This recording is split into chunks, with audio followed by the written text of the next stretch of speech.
This video segment will show you how to cast embedments in clear polyester resin.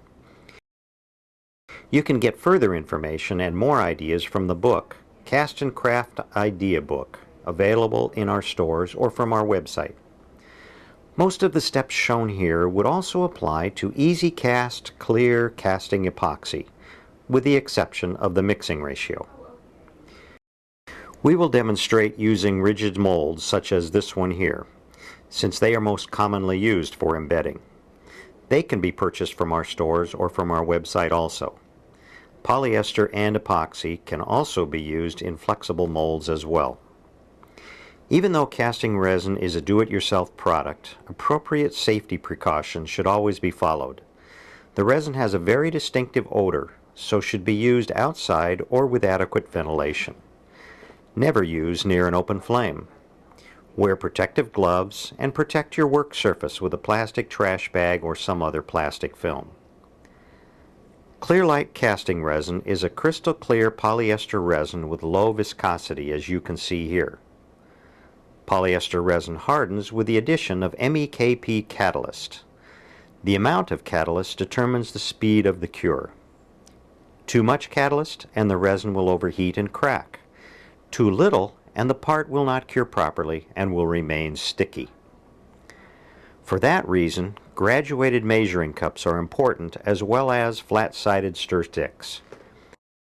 The cups carried by tap are completely reusable. Do not use wax cups because flecks of wax will be visible in clear castings, as you can see in this piece. Let's begin.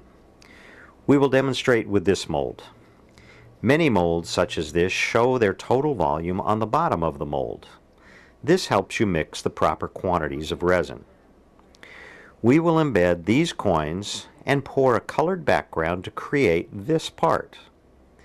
This will require 3 pours. Since this is a 9-ounce mold, we will mix 3 ounces for our first layer. Keep in mind that the first layer in the bottom of the mold will be the top of the cast piece, so think upside down as you work. The amount of catalyst to use depends on the temperature and the volume of the resin and the room working temperature. More details are contained in the Cast and Craft Idea Book. We will use 10 drops per ounce or 30 drops total. Thorough mixing is critical. Don't worry about introducing bubbles. They will release later. After adding catalyst, you will notice a color change. This tells you that the catalyst is working. The resin will return to a clear color as it cures. Now pour the resin into the mold. No mold release is required because these are polypropylene molds. If we added the coins now, they would sink to the bottom and detract from the final appearance. Remember, the bottom of the mold will become the top of the cast part. So we must wait for the resin to gel. This takes anywhere from 15 minutes to 1 hour depending on volume, catalyst ratio, and temperature.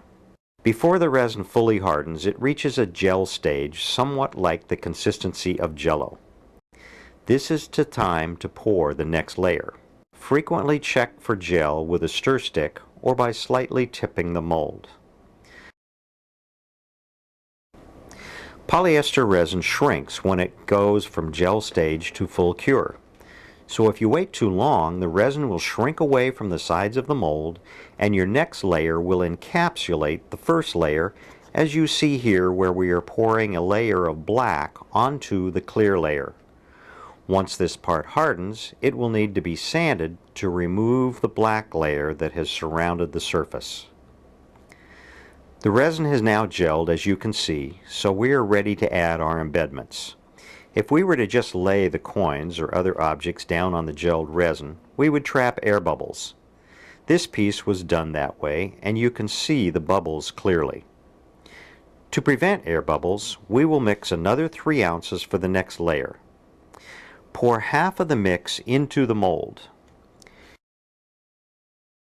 Use the other half to coat each coin, then lay the coin down in the mold in such a way as to force the air out from under the coin as it is lowered. This will squeegee the air out from under the coin or whatever object you are embedding. We now wait for this layer to gel so that we can add our colored background.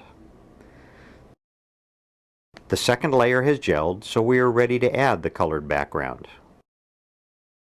We will mix 2 ounces of resin and add 4 drops per ounce, since the heat from the first 2 layers will help cure this final layer. We will use black super pigment, and we will use as little as possible because too much pigment can inhibit the cure. Once mixed, pour it into the mold. For transparent colors, use one of the dye colors available at TAP. Polyester resin stays tacky in the presence of air for a long time. There are a couple of solutions to this. One is the use of Cast and Craft resin spray. This coats the tacky resin and seals it off so that it cures completely.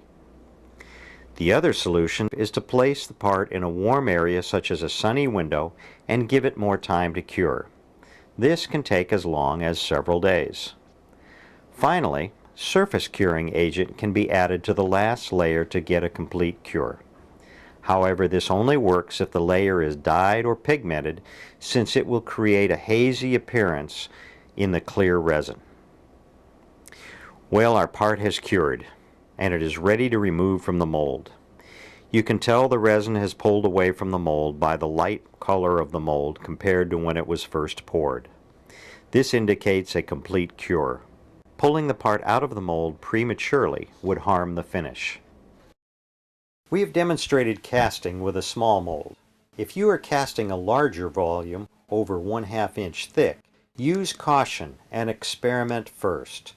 Large castings can generate excessive heat, causing cracking, warping, and even melting of the mold.